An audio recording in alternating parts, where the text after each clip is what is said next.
This conference will now be recorded. Right. Method overriding.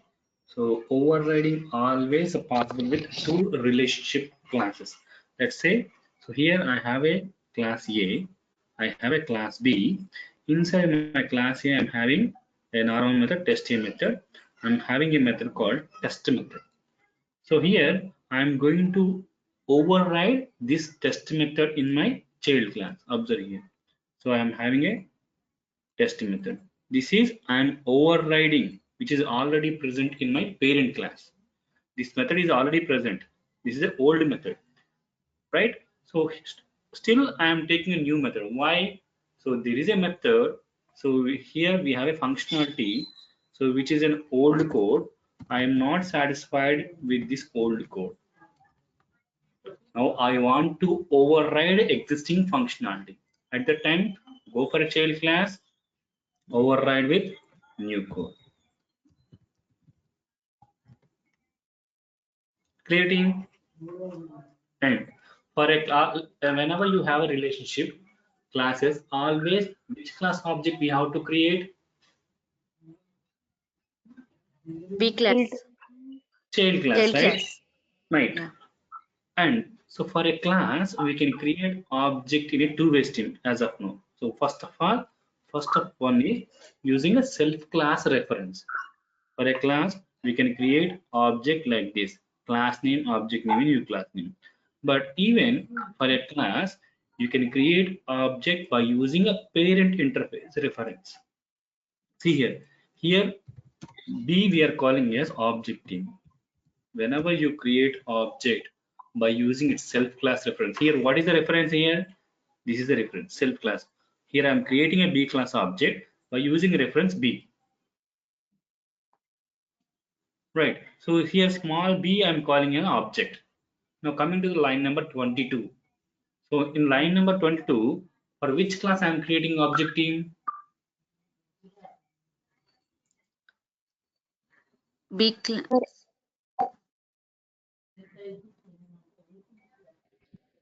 For a B class we are creating object. Always remember equals right side class we are creating object. Always whenever the class whatever the class name is coming after a new keyword, for that class we are creating object. We are not creating object of A class, we are creating object of B class, because this is the class after the new keyword. Clear team? Always remember after the class name, whatever the class name you are getting after the new keyword, for that class you are creating object. Now here I am creating object of B class. Here what is the A here? Here I am saying Parent. it's a Parent reference. class. Reference of B class parent. Here small b is object of B class. Clear team? Yeah. Now observe. See. So here, so this is not a grade. This is not a grade. Coming to the here. See here. So whenever you create object of child class by using a parent interface reference, so and people prefer this way team. So always people prefer this way, and we'll discuss why people are preferring this way, creating a child class object using a parent class reference. Right now, right now observe. So if I execute the program here, what is output team? B class method. B class, right? But observe by the time of compile time, so before execution, it will show from where? A class. A class. But if you execute the program, you will get the output from B class, child class, new code or updated code. Right? Now observe. Anyway, it is executing from which class? B class. This is executing this method. Now observe. So if it is executing child class method, can I remove this parent class method? No. Why no? Because we are referring parent class. Observe here. I am trying to remove my parent class reference. Sorry, parent class method here, which is old method. Observe here. I'm getting it.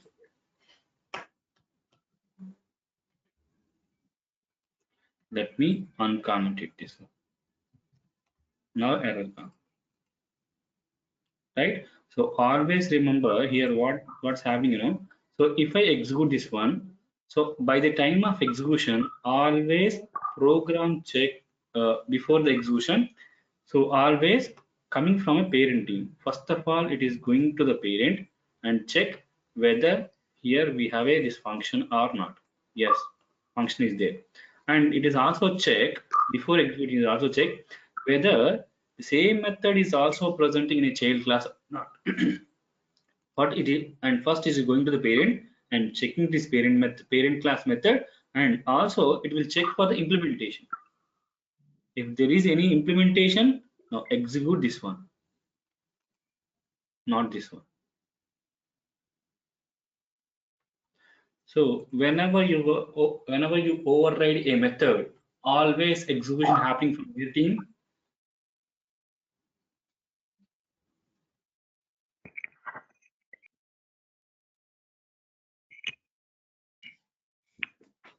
Always execution happening from a child class. So this method will going to be execute.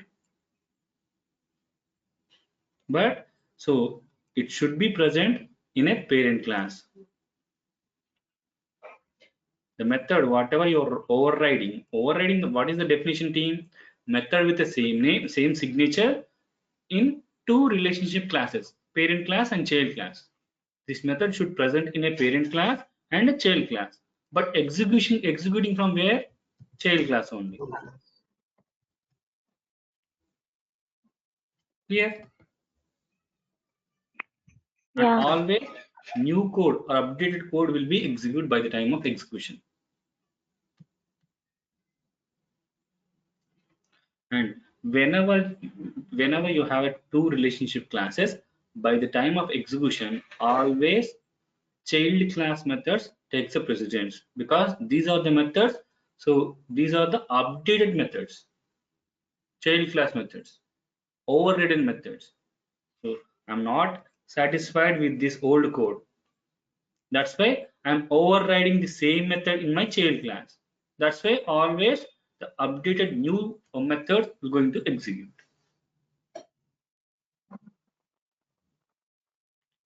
Clear, team? Yes. Yeah. Thanks.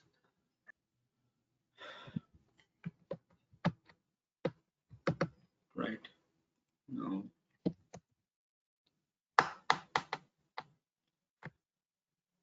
so here I'll discuss a few keywords.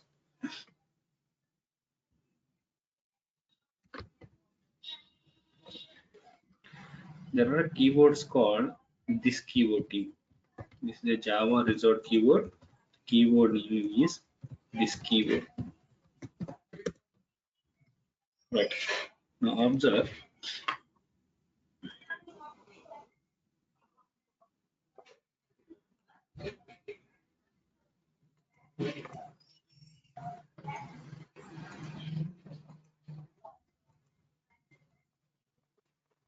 Right. So this is the example of method overloading. Right. So I have a method called add method with 0 parameter, add method with single parameter, add method with double and triple. Right.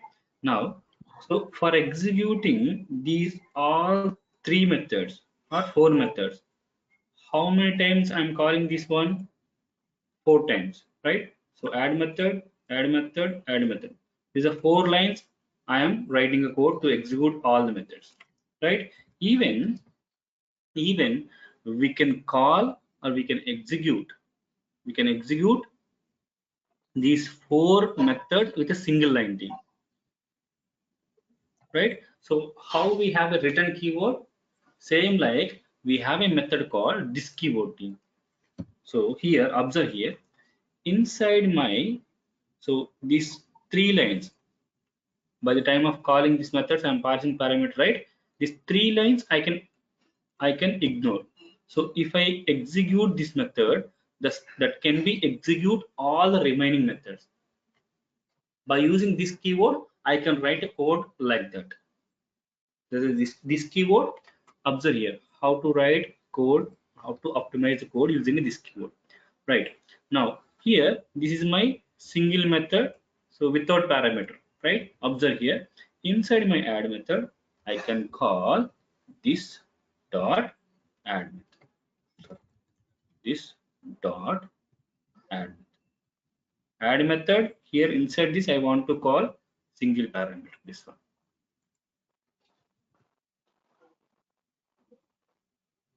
Observe, and this method I am calling inside this single parameter using this keyword again. This in the sense current class. In this class, execute this method.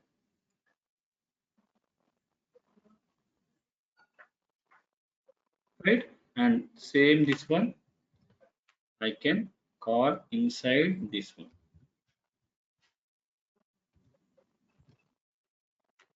Observe, let me comment out this thing. Observe. So observe the line by line execution team. So just I'm creating object of this class and calling add method. Right, now control click, it is navigate to this method. Inside this method, what I'm saying team, using this nothing but in this class, before executing this code, call this method. Right, now it is going to the this method, and before executing this method it is calling this method, add method with double parameter. Inside add method double parameter, I am calling one more method, add method with triple parameter before executing this code. Observe the magic.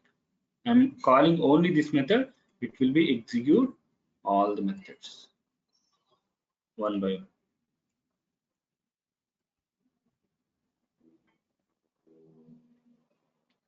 The use case is this one team, but so mostly we will use this keyword to update variables.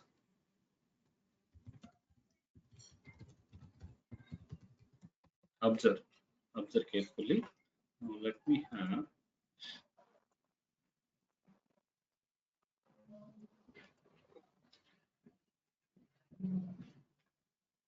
package name. Right, now let me take example this demo. Observe carefully team. So I have a method called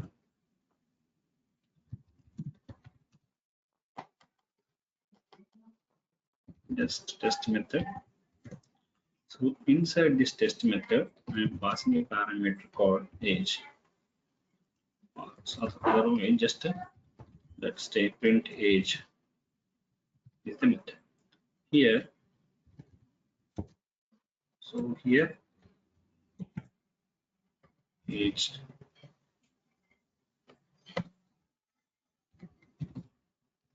Observing how to execute this team dynamically. First, let's take a main method. Right, inside main method, if you want, you can call. If you want, you can call directly by if it is static. Otherwise, so you have to go with object. Right, let me have an object for this class, or else if you want, you can make it as static. No issues. Anyway, no issues. So directly I can call this method without objectification.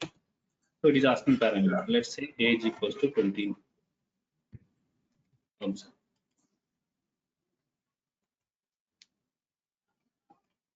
So age is 20 here. Now observe, there is a one more variable called age. What is the line number 4 variable team? What I mean, what type of variable? Exactly, Global this is a variable. global variable. Right, now what type of variable this is? Local. Local variable. So now observe here, I want to print the same thing here, or I want to use here age. let me make it as a static. Observe. This is my global variable. This is my local variable. Now, if I execute this program, line number 10, what is the output, team?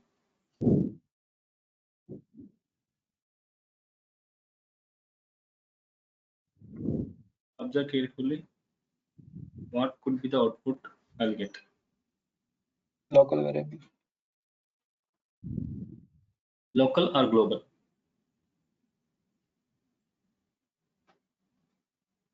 Local variable.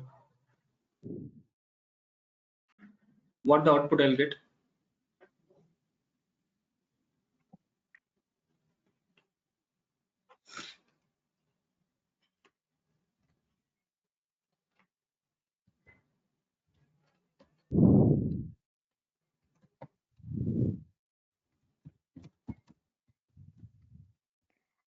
Zero.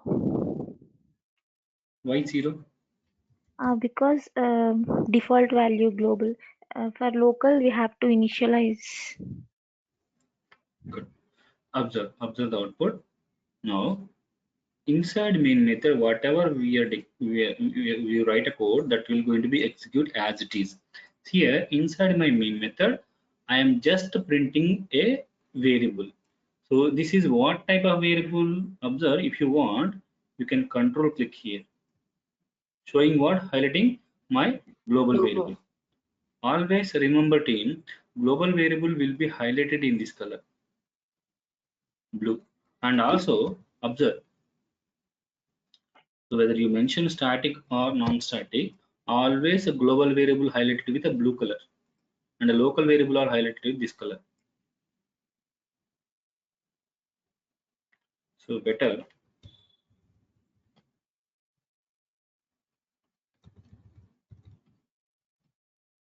Now you're able to differentiate now.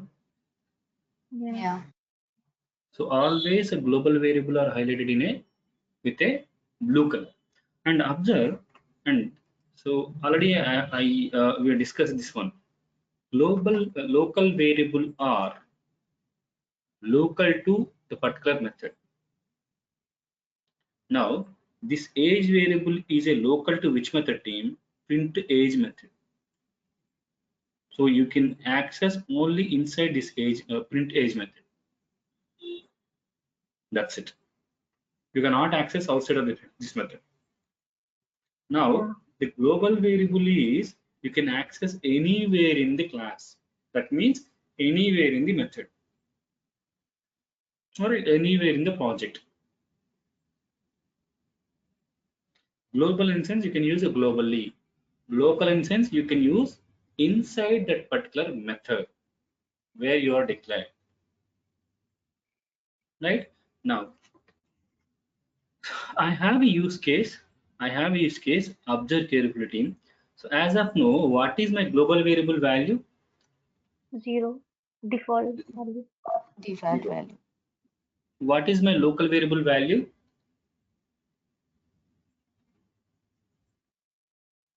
Local variable value.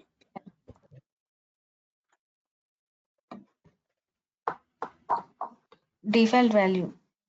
Default value 0 only. When the local variable will execute, team, by the time of calling, you have to provide a local variable value. Yes or no? Yes. See, if I'm calling this method print age method, it will give you error.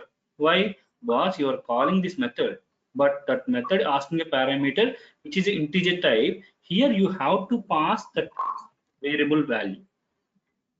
Now this 25 comes to here, 25 value updated here. Now if I execute the program, what could be my local variable value? 25. 25. 25. And still what could be my global variable value? Default value. Default value. Here what the output I'll get? 25. 25 and 0. 25. Especially line number 10. Line number 10. 0. 0. Very good. Now observe. I have a use case. I want to use this local variable value inside this main method. Line number 10. Now tell me what are the ways I can I want to get that value. What the value? Local variable int age. In where? Inside my main method. Altogether, it's another method, right? What is the accessible range of local variable Within the method. within the method? Now, where is my local variable? The age local variable is local to which method? Print age. Print age method. Now, can I access that print age local variable inside my main method? Yes. How? By return type. Very good. So if you want, you can return.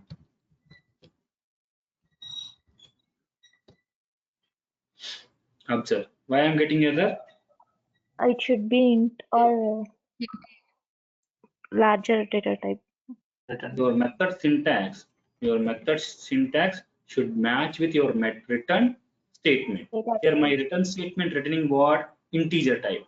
My Integer type. method syntax, what it is having? It is having a void. Here you have to maintain a matching data type of your return statement, or else higher to that. Now observe. So before your print age method return void. Now if you change to integer, it will change to void integer, void to integer. Now this time my method returning what team? Integer. Here if you want, you can store it into integer type. Observe here, int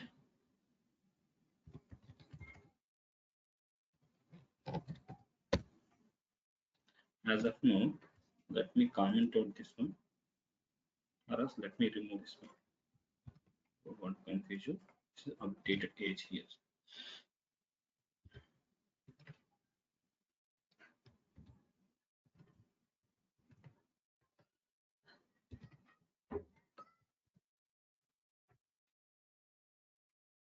Observe here.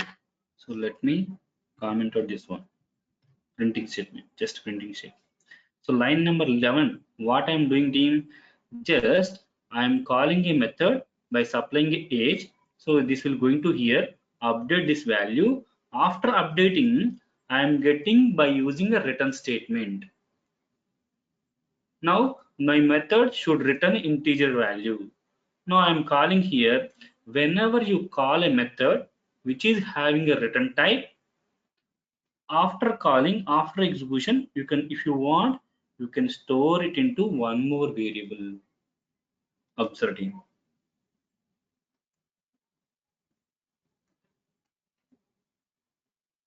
So this is the one way we can access local variable into another method. Clear team? Yes. Now always remember team, always remember, if you are calling a variable, observe.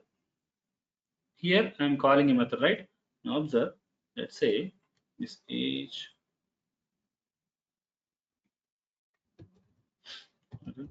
int, let's say string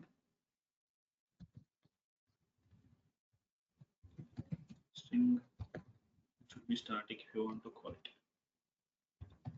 Static name, static name equals to so, right? Observing.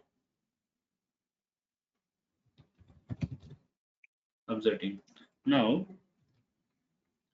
so here I'm calling a method. Observe, if you don't store it, you don't get any error.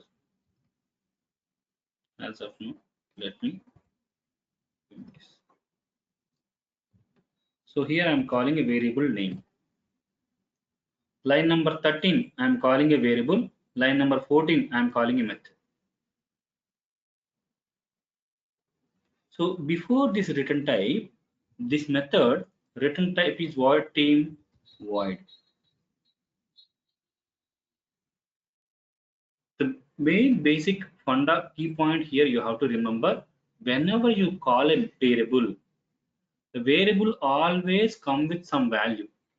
So you have to store it into one more variable. Clear? Yeah.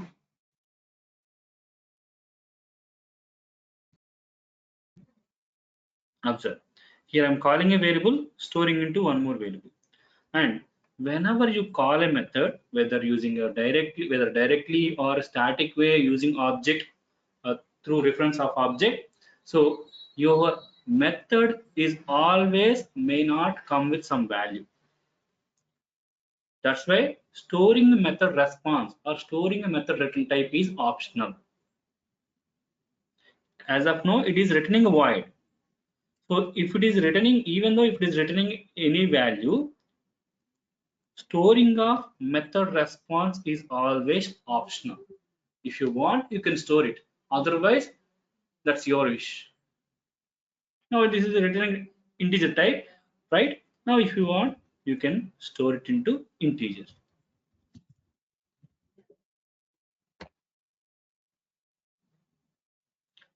Storing variable, it's a mandatory. Variable value or response is a mandatory, right?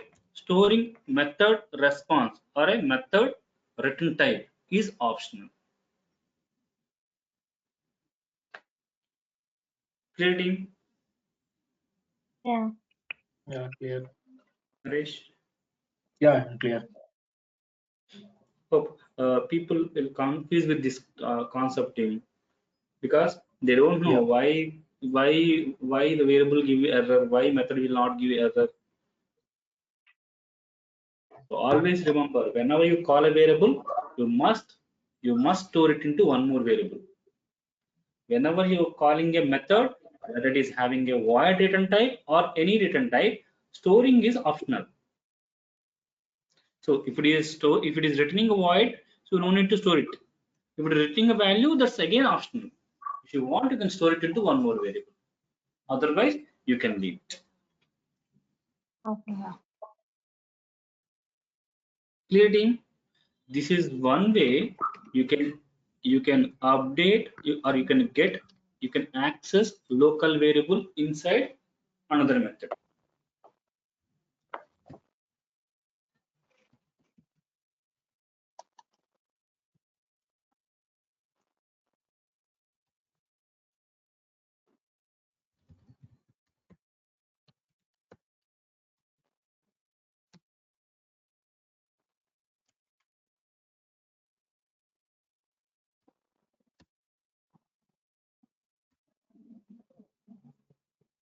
Right. Now, so let's consider as of now. So I'm not having this return type. Just consider. So I don't have a return type. So I don't want to use this return statement. Still, I want to use my local variable inside this method. Let me remove this one. Let me remove this. I have a global variable called age. So I'm having a local variable called age. So I'm updating using this method. So how to update this value, team? Here, if you want, you can call directly or using object reference or static way. That's your wish, right? Now this age of this candidate is 25. Now here in line number 10, I want to access this age variable. Now tell me how to access. Forget about return statement.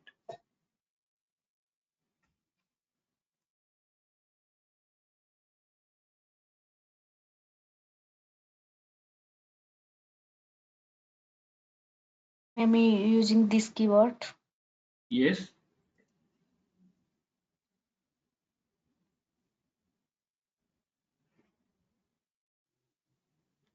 Observe here.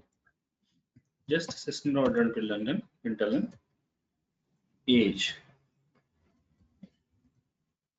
Not getting any error. If I execute the out, if we execute this core. What could be the output here? What the age I'll get here? In line number 10 is 0. Exactly. You will get output from where? Global variable, not a local. Yes. Not local. So this method is always pointing to this method. So which is can be updated here 25 here. If you want, you can use inside this method, right? Age inside print method, not in a main, right? So you can use this one, age. So line number 6, what is output?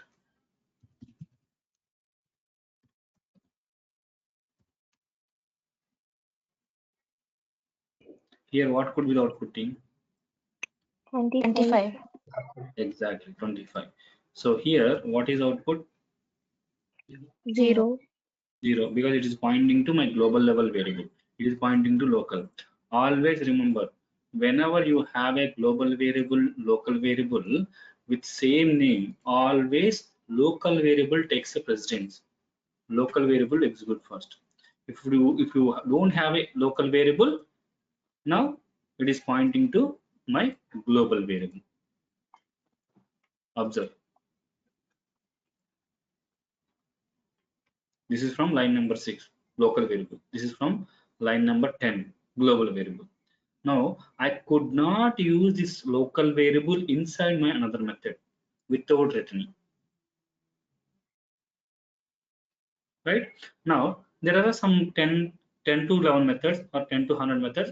So each and every method, so I want to use this local variable. Getting my requirement? Let's consider Yeah. I have 100 methods in this class. In all 100 methods, I want to use this local variable. Is that possible by using return statement in? So every time if you want to get this value, you have to call this method. Yes or no? Yes. I don't want to do that. I don't want to call this method each and every time again and again. I don't want to call this method. Now, in this case, observe carefully. I'm repeating one more time. So consider my requirement. So if I'm having 100 or more number of methods, if I want to access this local variable, if I want to access this local variable in each and every method, so one option is I have to call this method each and every time. But so if this method having a return type, if this is method having return type, so this method can return integer type. I can return this age. I can get the value wherever I require by using or by calling this method. I don't want to call this method again and again. Now, simple with single shot, you can update this local variable value to my global variable value so that you can use in anywhere in this class or anywhere in this project. Observe, observe carefully now. So I'm using the keyword called this dot age equals to age. Sorry.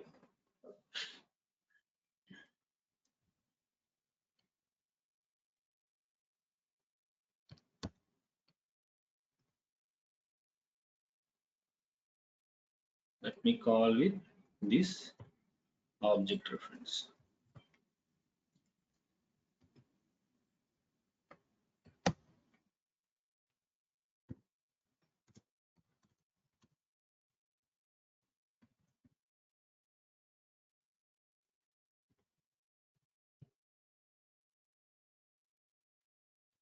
Object dot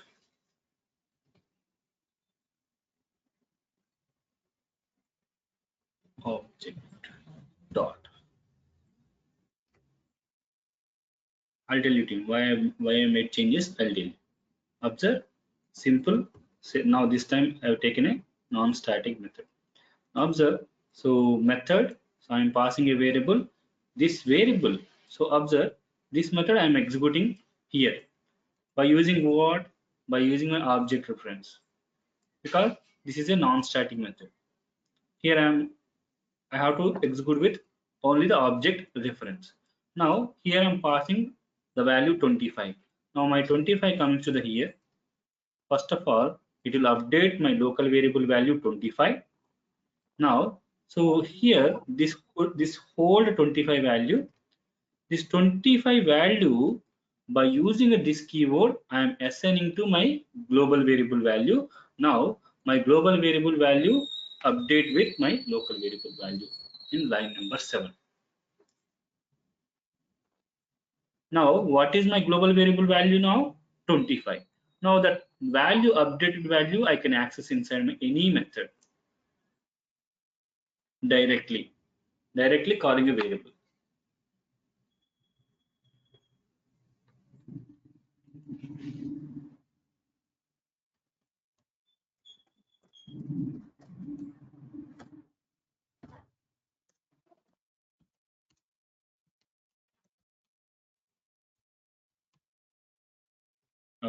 Observe the output. Observe. This is from where? Line number 8 here. Inside this method. This is from main method.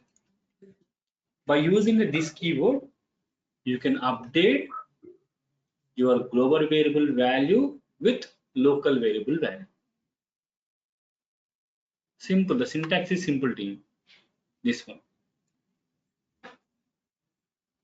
This dot global variable equals to local variable.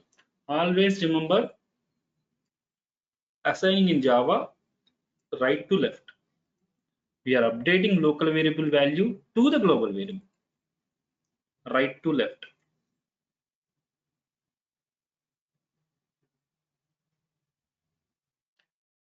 Let me know if you have any questions.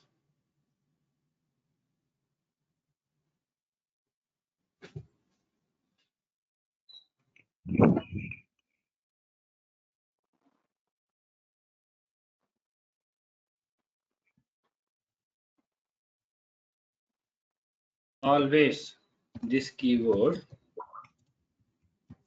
refers to current class member team. So if you want to execute current class members, you can execute. If you want to execute current class variables, or if you want to update current class variables, global variable using a local, you can update. Members nothing but variables and method, right? Now, so you can update variables like this. This is important thing. Anyway, this can be used. So calling a method inside a method directly you can call, right? So directly you can call a method without this keyword also. Observe. Here I'm using this keyword, right? So here without this keyword also you can call directly. This is nothing great. Inside a class you can use this keyword like this, or else without this keyword also directly you can call. Already we know. Calling a method inside a method. Yeah. But careful by the time of calling. Observe. Here I am calling add method with single parameter. Inside my add method with 0 parameter. Observe. So if you don't forget to give the parameter here, you will get, I think, so you may face this one. Observe. I'm executing this code.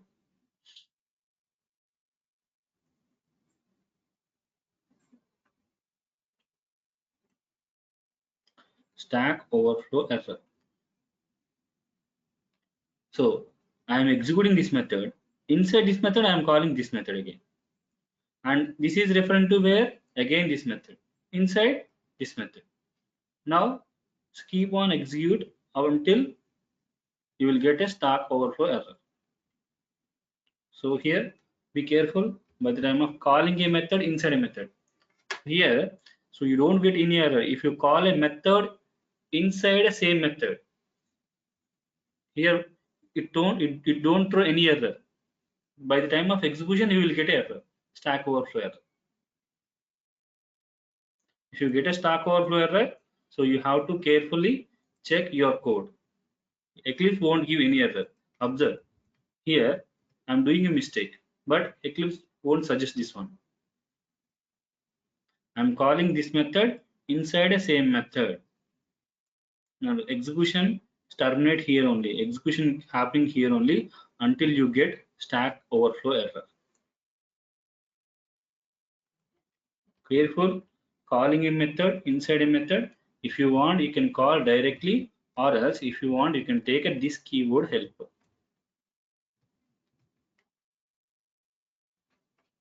And the best use of this keyword is this one, updating a global variable value with local variable. Now observe this time. Observe. Now I have a one more method like this.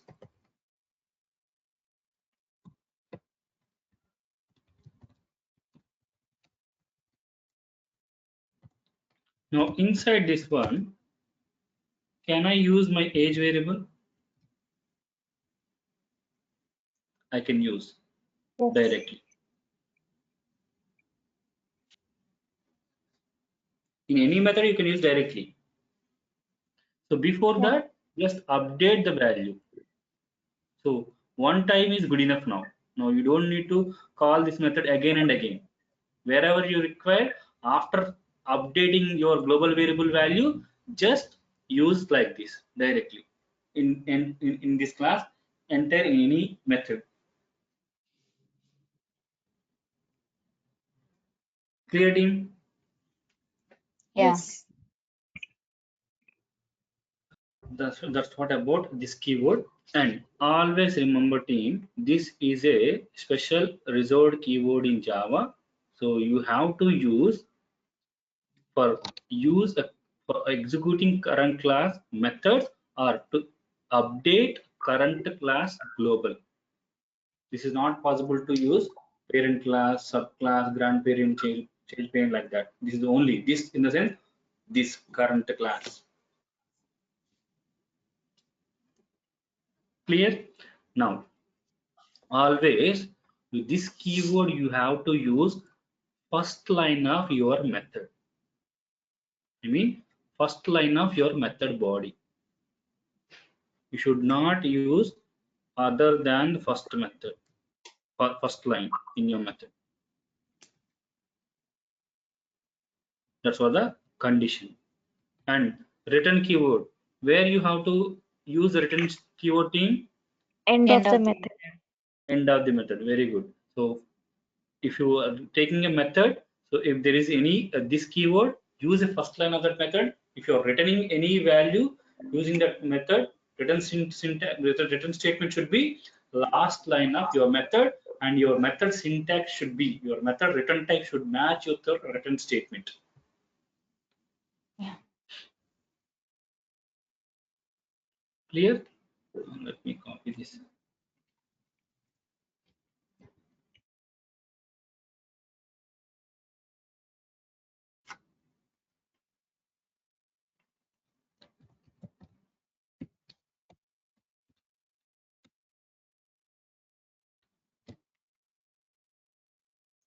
Now again, going to let's back to this concept over writing. Now observing. Now in my parent class, I'm having a test A which is specific to my parent class, right? Now let me remove this one. Now so we have only test A method which is overriding in my child class. This is a method I'm overriding here. Let me remove this all the stuff for better understanding. Let me remove this all the stuff. Let me remove this all the stuff.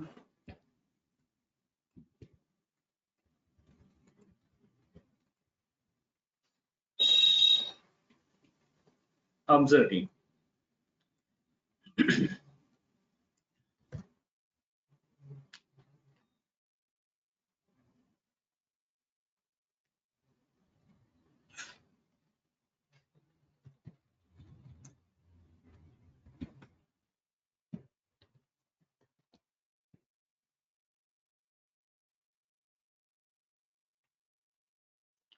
Now observe, I have two classes, parent class and child class.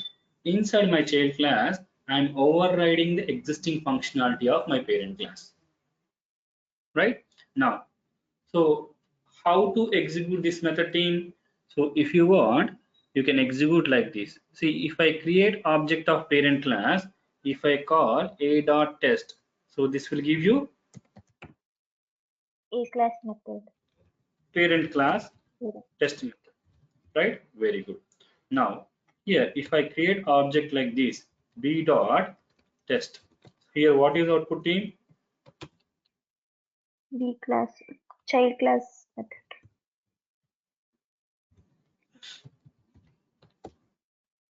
Here what is the output? Child class test method. Now I can create object of B class always. So what is the inheritance ground rule? You have to create an object of child class, but people prefer this one, team. People prefer this one. Or so if you want, you can create it. So better. Let me discuss first for line number 14. Line number 14 only. Right? So what is the inheritance ground rule?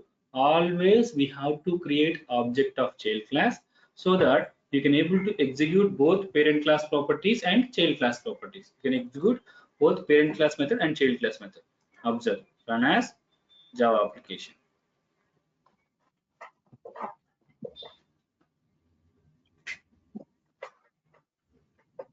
So here I am getting a parent class test method. Here I am getting child class test method. Right? Now observe, team. How many objects I am creating here? Two. What is inheritance ground rule? Always we have to create child class object, not a parent. This is the best one. Always create a child class object. Now observe. Observe what is the output? Child class test method. Now my requirement is I want to execute both parent class and child class methods, team. Okay. My requirement is, observe. So in my parent class, this is 90 lines code, old one. In my child class, updated one, here I am taking only 10 lines, total 100 lines of code. Getting total my code is 100 lines. In my parent class, I am having a 90 lines. In my child class, I am having 10 lines. So altogether, here I want to execute 90 plus 10 lines equals to 100 lines of code.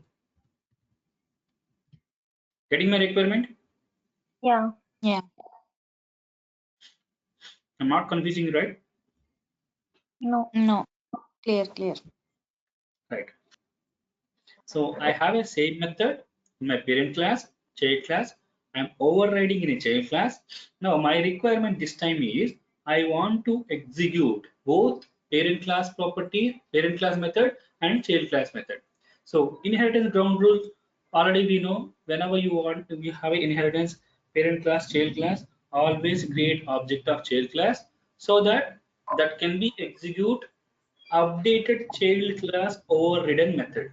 Now this time this will execute from the child class. Now my requirement is special requirement. I want to execute both.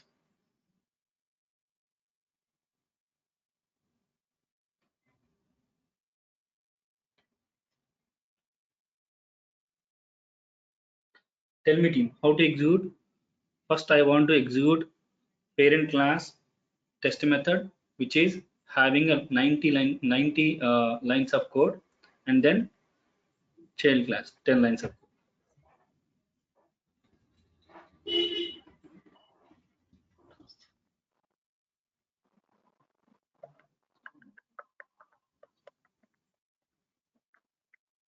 Just think, team. You know the answer. Yeah. B class can create the B class object refers to the A class. Okay. So as of now, let me comment on this one. This is your answer.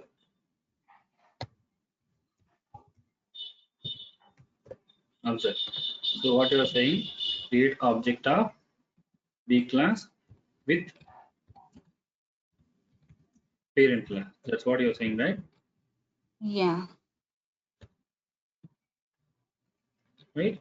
Now the AB dot test method. If you execute this way, observe the output. Only child class subject. Yeah. It will execute only child class. So anyway, you're creating object with a parent interface reference. So first, this will go to the parent and check whether it is having a method or not. And coming to the child, it will execute child class method, but not parent. If you go this Yeah. way, first it will check. That's it. It will check this method is there or not, and also it will check is this method having any overridden method. If it is yes, it is having a overridden method. Execute this one, but not a parent one. I want to execute both. So your answer is wrong here.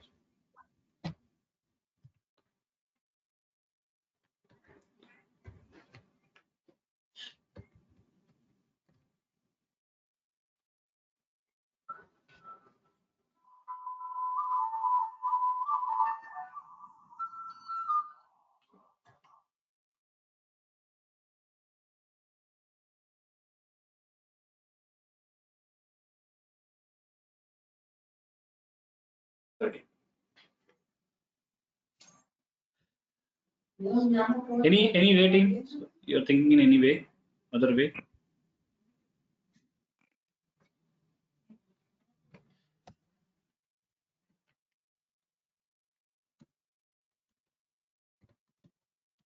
No.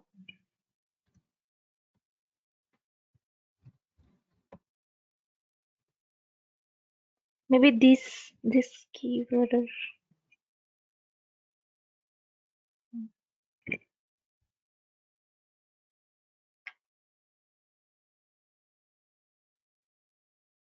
No one said this. See, you will execute parent and child. 90 lines, 10 lines, 100 lines. But this is not a right answer. Here we are creating a two class object. So we have to achieve with single class object. Now observe here. Yeah. Again, we have a special keyword called super team. So what is the keyword? Super keyword. Super is always refers to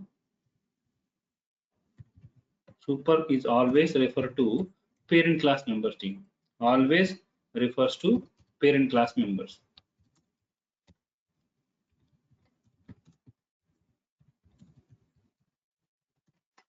Observe here.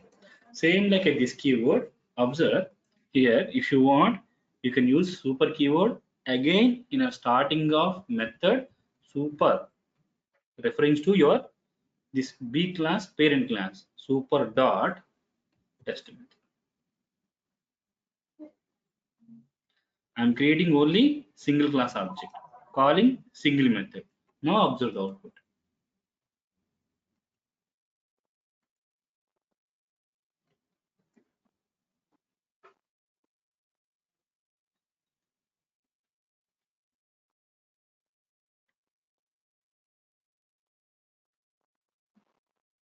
Clear team? Yeah. yeah. Simple. So there is a keyword called super, same like this keyword. So this always refer to the current class member. Super always refer to the parent class members.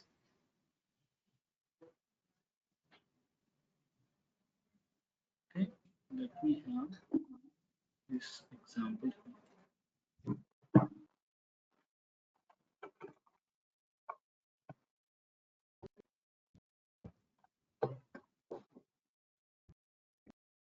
Now here, this is how you have to execute two methods team. This is from where? This is from a parent. Now for you, I'm exercise giving here. update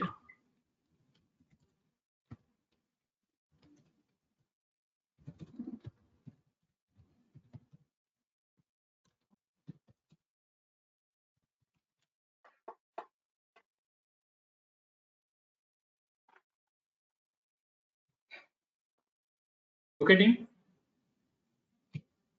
Yeah. just update using a super keyword. Try yourself. If you're not getting, will discuss tomorrow.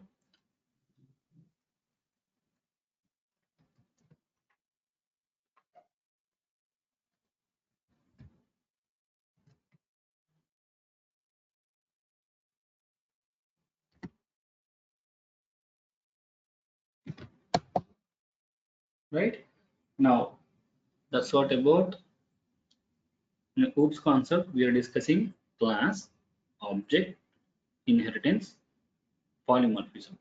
Polymorphism is what in one in a many forms. So in polymorphism is we have a two types: compile time polymorphism and runtime polymorphism. The best example of compile time polymorphism is method Oh, overloading team. So why we are calling this compile time method overloading is a compile time polymorphism. Observe it here. Now observe. So here, if you're calling, if you're supplying a variable here, you can able to know which method is going to be executed by the time of writing your program, nothing but by the time of compilation. See, observe here. So let's say I'm calling a method.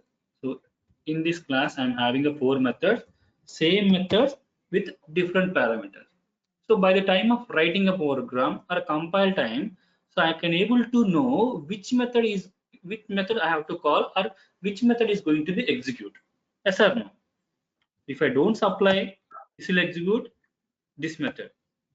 If I don't, if I supply a single parameter, this will execute a method with single parameter. If I supply double parameter, so let's consider like this. If I supply two parameters, now add method with two parameter will going to be executed. So I can able to know which method is going to be executed. Yes or no? Yeah. So the programmer can able to know which method is executing at compile time only. But observe, if you have an example like this, if you have an example like this, now if you call a method like this, ab equals to u of b, ab dot estimate. This is method overriding. This is the best example of runtime polymorphism. Why the people are calling method overloading is runtime polymorphism? Observe. If I observe, by the time of compilation, it is showing from where team? It is showing from a parent class, right? If you execute the program, from where it will execute? It will always execute from a child class. Observe. So which method is executing? You can able to know by the time of runtime. Right? That's why method overloading calling as compile time polymorphism and method overriding calling as runtime polymorphism. Runtime only you can able to know which method is going to be executed.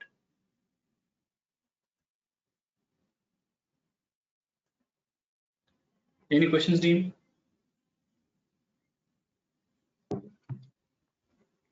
No. no. Thanks. Right?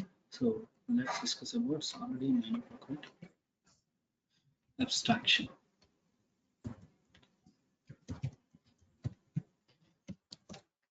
I'll give you some brief about the abstraction.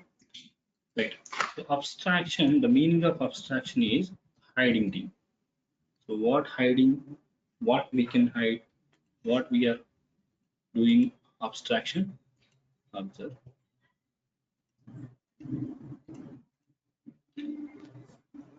Right. let me create a package called abstraction.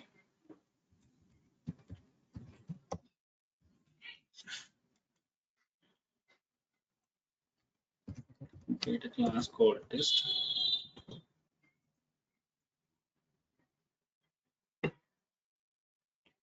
Now, inside this class, let's say I'm having a method. What is the syntax team? Access specifier, return type, method name. Method. So my method name, as of now, let me have it M1. Here, your code, dummy code, whatever it may be, right? Observe. Now, this is a method. Whatever you want to write a code, that should be where inside a class and inside a method. Yes or no? If you want to execute this one, create a main method. So this is a non-static, right? Yeah. Yeah. This is a non-static. Just create an object, execute with Object reference. object reference, right? Observe here, there is a keyword called abstracting. What is the keyword name? Abstract. Abstract. So remember, try to remember the keywords. So we keep on using the keywords. So I think almost we have covered more than 20 in this keyword. Just daily, just refer once this keyword. Yeah. Okay. Now, so today we covered this keyword and super keyword. Now abstract keyword. So this is also just like a access specifier team. This is also just like what? Access specifier. Right? Now observe, I'm applying this abstract to my method. Observe team. So, and remember this abstract keyword we can apply for only methods.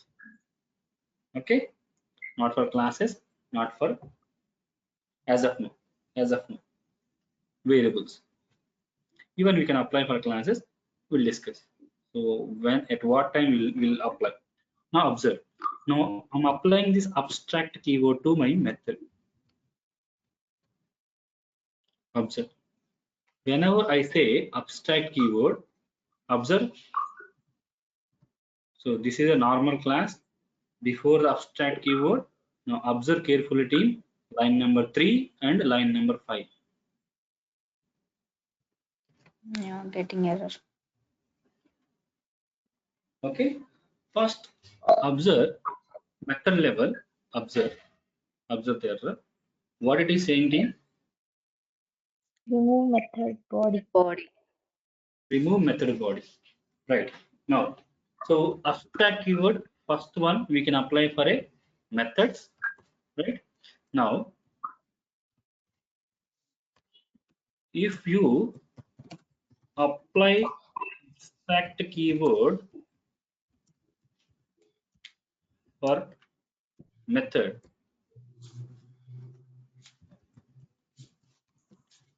that method should not contain method body.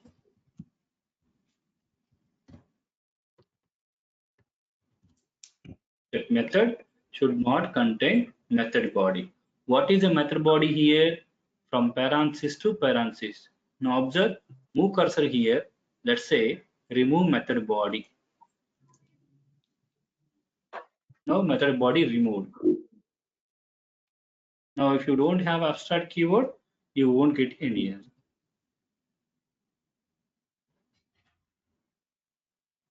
Abstract method, it should not contain method body. So after every successful statement, it should end with a semicolon. That is how the method like this.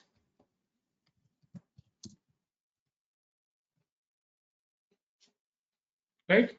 Now, still, if I remove method body, still it is getting error. Why? Observe. Again, go to the cursor. remove abstract modifier. The first option is you have to remove abstract modifier or make test type as abstract. What is my test here? My class. Yes. Right. So first thing you have to remove method abstract keyword or you have to make your class as a abstract. Now observe here. Now let me go with second option for time being. Now I made my class as an abstract class. If you want, you can apply this keyword here or there, no issues. There is no order, public abstract or abstract public. If you want, you can give any.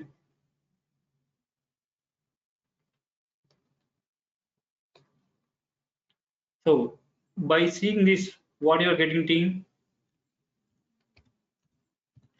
If your class contains at least one abstract method,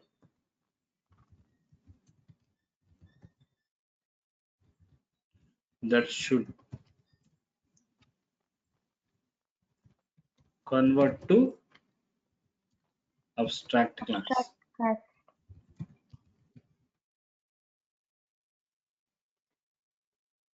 So this is the abstract class. Now classes we can segregate into three types, team. One is fully implemented class,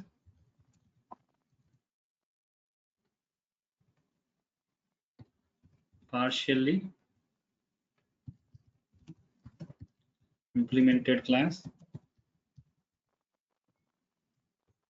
Third one is fully abstract class.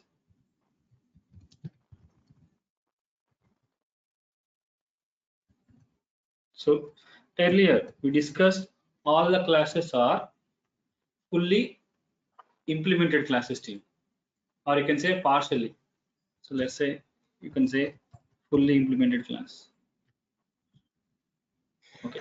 So here you have fully implemented class. So up to now we discussed all the classes are fully implemented class. That means so there are no any abstract methods. So here I can say zero abstract methods. Partially implemented class. See, observe here. As of now, this is an abstract class, right? So inside a class, if your class having at least one abstract method, that class should act as an abstract class. Otherwise, it will give you error. The class should act as an abstract class. Inside abstract class, if you want, you can maintain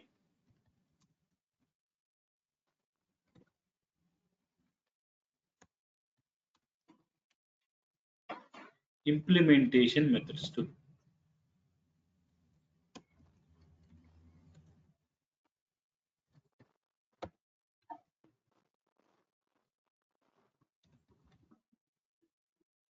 Where you have to write a source code, team, inside a method body.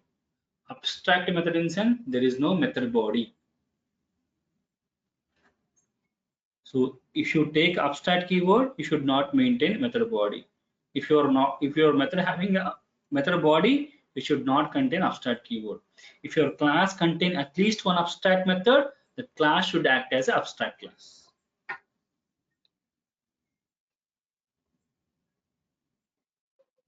Clear?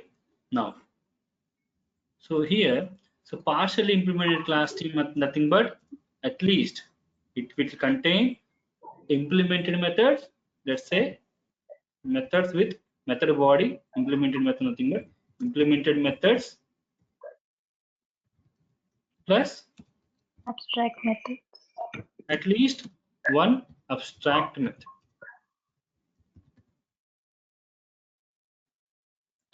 So fully abstract class in sense. So here, so this class is contain all abstract methods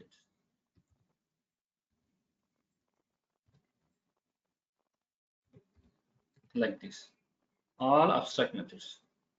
there is no method body, there is no source code.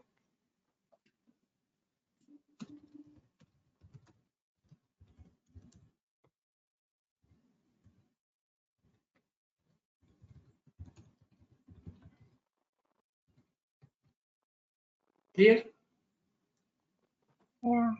Now let's go to what is the use of this abstract methods. Anyway, so abstract methods, we cannot give the method body. And without method body, what is the using? If you want to write anything, that should be inside a method body, right? Inside a method parenthesis. We have to write here only. So inside abstract classes, inside abstract method, so you even if it is abstract method, you cannot maintain a method body. And what you can do without a method body? You cannot write a source code even. Then what is the purpose of maintaining abstract methods? Right? Getting my question? Yeah. Yeah. Yes. So here there is a special use case here. And moreover, here observe one more key point here you have to remember. Let me have a class here. Now here, let's say this is my abstract class, right? Now let me have one more method, which is a implemented method. This is just a public void, just print name, as of now. So you can maintain any method, right? Now this will print a name here. I want to execute this print name method thing. Generally, how will you execute? Object creation. Object creation, right? Now, so if this is a non-static method, we have to create object. Now observe here in this class. So let me create a method, main method for creating object of that class. What is the class name? Test, right? Now test t equals to new test. Observe. Observe there.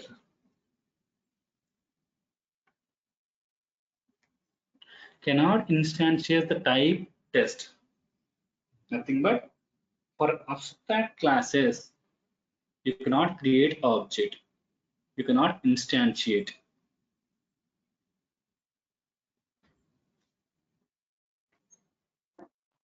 So if it is a normal class, let me remove the abstract keyword.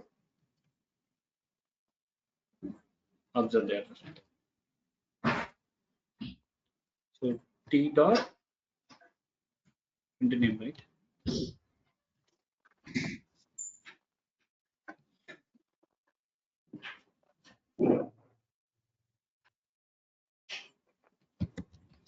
If your class having at least one abstract method, that class should act as abstract class. For abstract classes, you cannot create object.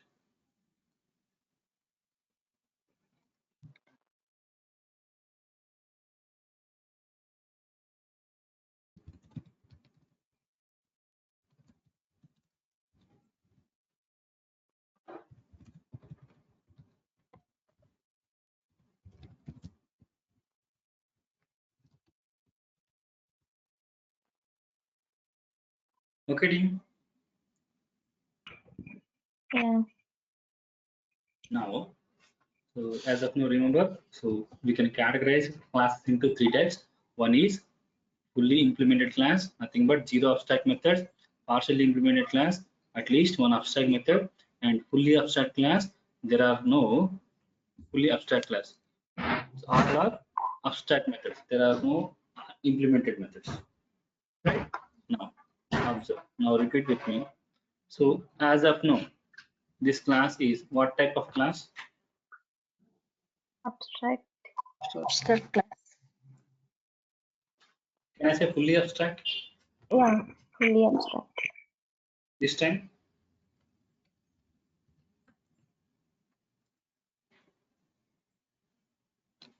Fully implemented, fully abstract, partially abstract. Why are you thinking that much, team? There are only two methods. Those are abstract methods. Fully abstract. Fully abstract method. Now this time,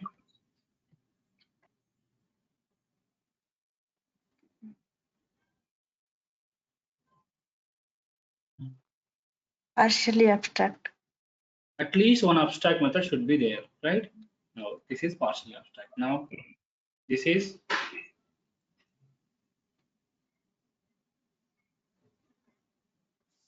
Fully implemented. very good. It's a fully implemented, whether it may be single method or any number of methods. All are so methods. There is no abstract method. At least one abstract method. There are all Abstract. methods. There are no abstract methods. Zero abstract method. Now this class is a fully implemented class. Zero abstract methods. Right? Now, so we'll discuss tomorrow why this abstract, what is the purpose of abstract keyword and abstract class, and how to execute methods from abstract class, and the most one important, interface. What is the difference between abstract class and interface? We'll discuss tomorrow. Clear, team? Yeah, clear. And Yeah, can we clear. connect tomorrow 11:30? Yeah, sure. Yeah, sure. Okay. Okay. So thanks, team. So we'll connect tomorrow 11:30 a.m. IST. Yeah, okay. Thank you, team. Practice. Practice is abstract, overriding, overloading. Thanks. Okay.